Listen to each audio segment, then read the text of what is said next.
మీ జీఐఈటీ ఇప్పుడు జీజేయుగా మారింది. 2000కు పైగా ప్లేస్మెంట్స్, ఐపీఎం, కేపీఎంజీ వంటి సంస్థలతో ఇంటిగ్రేటెడ్ కోర్సులు. యూపీఎస్సీ కోచింగ్, అడ్మిషన్లు ఓపెన్.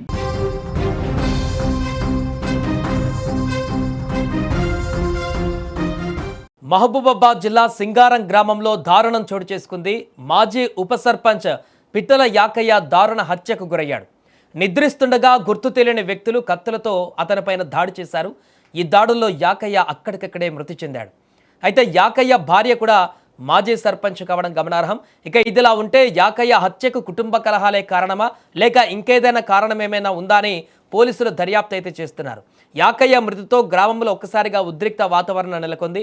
అసలు ఎవరు చంపారు, ఏం జరిగింది అనేటువంటి అక్కడ ఒక ఆందోళన అయితే నెలకొంది. ఇక ఈ ఘటనకు సంబంధించిన పూర్తి వివరాలు మా ప్రతినిధి మధు ఫోన్ లైన్లో అందిస్తారు. సో మధు, ఉప సర్పంచ్ చనిపోయినటువంటి ఘటనకు సంబంధించి అక్కడ గ్రామస్తులు ఏం చెప్తున్నారు, ఎలా జరిగింది హత్య, అప్డేట్స్ ఏంటి? Thank you Sai. మహబూబాద్ జిల్లా మండలం సింగారం గ్రామంలో మాజీ ఉప సర్పంచ్ పిట్టల యాకయ్య దారుణ హత్యకు గురైన ఘటన తీవ్ర కలకలం రేపింది జిల్లా వ్యాప్తంగా. అయితే అక్కడ ఉన్నటువంటి స్థానికులు మొత్తం తెలుస్తున్నది ఏంటంటే యాకయ్య మంగళరాత్రి అంటే ప్రతిరోజు రాత్రి కూడా తన ఇంటి ముందు వరణాలను నిర్మిస్తుందని తెలుస్తుంది. అయితే నిన్న రాత్రి అదే వరణాలు నిర్మిస్తుండగా గుర్తు తెలియని దుండగులు మొత్తం మారణాయుధాలతో శిక్షణ రహితంగా దాడి చేసి అత్యంత కిరాతకంగా హత్య చేసినట్టు మాత్రం తెలుస్తుంది. బుధవారం తెల్లవారుజామున కుటుంబ సభ్యులు ఆయన రక్తపు మడుగులో పడి ఉండడాన్ని గమనించి పోలీసులకు కూడా సమాచారం అందించినట్టు మనకు తెలుస్తుంది. సమాచారం అందుకున్న పోలీసులు వెంటనే సంఘటన స్థలానికి చేరుకొని ఈ హత్యకి ఏం కారణాలు ఉన్నాయి, ఏ విధంగా అని చెప్పేసి అన్ని కోణాల్లో కూడా పోలీసులు విచారణ చేపడుతున్నారు. నిందితులను గుర్తించేందుకు పరిసర ప్రాంతాల్లో ఆ ఊరిలో ఉన్నటువంటి సీసీ కెమెరాలను కూడా ఫుటేజ్లను కూడా పరిశీలించి మనకు సమాచారం అందుతుంది. అదే మాజీ సర్పంచ్ హత్యతో సింగారం గ్రామంలో మాత్రం విషయాలు అమ్ముకున్నాయని తెలుస్తుంది. అయితే మృతునికి మాత్రం భార్య మరియు కుమారుడు ఒక కూతురు కూడా ఉన్నారు. వీళ్ళు హైదరాబాద్ లో కూడా ఒక ఉద్యోగంలో చేస్తున్నారని తెలుస్తుంది. సమాచారం అందుకున్న వెంటనే కూడా కొడుకు కూతురు కూడా స్వగ్రామానికి వచ్చారు.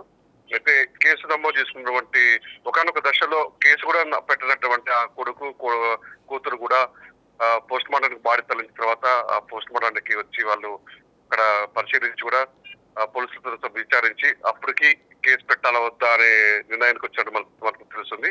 ఇంకా అంటే పోలీసులు కూడా తర్జన అవుతున్నారు. ఇంత జరిగినా కూడా వాళ్ళు ఇంకా కేసు కూడా పెట్టలేదు. వాళ్ళు కేసు పెడితే విచారణ చేస్తామని కూడా మనకి పూర్తి సమాచారం మనకు తెలుస్తుందని చెప్పి పోలీసులు కూడా అంటే ఈ అంజలి గాని ఎస్ఐ రూరల్ ఎస్ఐ గారు మనకి మధు అంటే కుటుంబ సభ్యులు ఏమైనా చెప్తున్నారంటే పాత కక్షలు ఏమైనా ఉన్నాయా, లేకుంటే ఎవరి ప్రమేయం ఉంది, ఎవరిపైన అనుమానాలు ఉన్నాయని కూడా ఎవరు చెప్తున్నారు? వారి వైఫ్ కానీ ఎవరి కుటుంబ సభ్యులు కానీ గ్రామస్తులు కానీ అతనికి ఎవరితోనైనా శత్రుత్వం లాంటివి ఏమైనా ఉన్నాయా? గత కొంతకాలంగా అటు భార్యాభర్తల మధ్య కూడా వారం రోజులుగా కూడా తరచు గొడవలు జరుగుతున్నాయి. వీటి మధ్యలో కూడా చిటి మాటికి కొట్టుకుంటున్నారు, గొడవ పడుతున్నారు. ఆ గొడవ జరుగుతున్న నేపథ్యంలో కూడా ఆ చుట్టుపక్కల ఉన్నటువంటి స్థానికులు కూడా వచ్చి వాళ్ళని వారించే ప్రయత్నం చేశారు.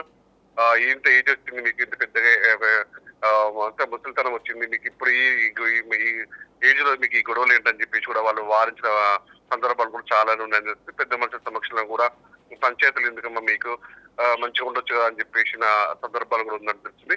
కానీ మరి కొన్ని వైపు మొత్తం అంటే స్థానికులు చెప్తున్న అంటే చుట్టుపక్కల స్థానికులు చెప్తున్న ప్రకారం మాత్రం ఒకవైపు మరి భార్య చేసిందా, ఎవరు చేశారు అని ఇంకా పూర్తిగా మనకి అనుమానాల స్పష్టత ఉంది. మరి పూర్తిగా మనం ఎవరిని నిర్ధారించలేము అని చెప్పేసి స్థానికులు మొత్తం వారు అనుకుంటున్న సందర్భాలు మనకు కనిపిస్తున్నాయి సాయి మనకైతే. Right, thank you Madhu. అది ప్రస్తుతం అక్కడ జరిగినటువంటి ఘటనలో మాజీ ఉప సర్పంచ్ చనిపోయినటువంటి ఘటనలో ఇప్పుడు ఇంకా అక్కడైతే దర్యాప్తుతో కొనసాగుతుంది. అంటే ఇప్పుడే హైదరాబాద్ నుంచి వారి యొక్క కొడుకు కూతురు కూడా అక్కడికి వచ్చినట్టుగా తెలుస్తుంది. ఈ నేపథ్యంలో మరి కేసుకు సంబంధించి అంటే ఎవరు హత్యలో ఎవరి ప్రమేయం ఉంది, ఎందుకు ఇంకా తాత్సారం జరుగుతుంది, అక్కడ కేసుకు నమోదు చేయడమో లేకుంటే అవి కానీ పూర్తి వివరాలు అయితే తెలియాల్సి ఉంది. ప్రస్తుతానికైతే గ్రామంలో యాకయ్య మృతితోటి ఒక విషాదకరమైనటువంటి వార్త నెలకొంది. ఎందుకంటే గతంలో ఉప సర్పంచ్గా సేవలు అందించినటువంటి వ్యక్తి, ప్రజల్లో గ్రామంలో ఉన్నటువంటి వారందరికీ కూడా సుపరిచితమైనటువంటి వ్యక్తి. అలాంటి వ్యక్తి ఈరోజు ఉదయాన్నే చనిపోయాడు, మర్డర్ అయిపోయాడు అనేటువంటి వార్త వినడంతో అందరూ కంగుతిన్నారు. దీంతో హుటాహుటిన అక్కడ ఆయన చనిపోయినటువంటి ఇంటికి కూడా వెళ్ళి అక్కడ ఉన్న వారిని పరామర్శించి అక్కడ ఉన్నటువంటి భార్యను కానీ మిగతా పిల్లల్ని కానీ మాట్లాడి వారితో ఏం జరిగిందో తెలుసుకునేటువంటి ప్రయత్నం కూడా చేస్తున్నారు. ప్రస్తుతానికైతే ఈ కేసుకు సంబంధించి అయితే ఇంకా దర్యాప్తుకు సంబంధించిన వివరాలు అయితే బయటికి రావాల్సి ఉంది.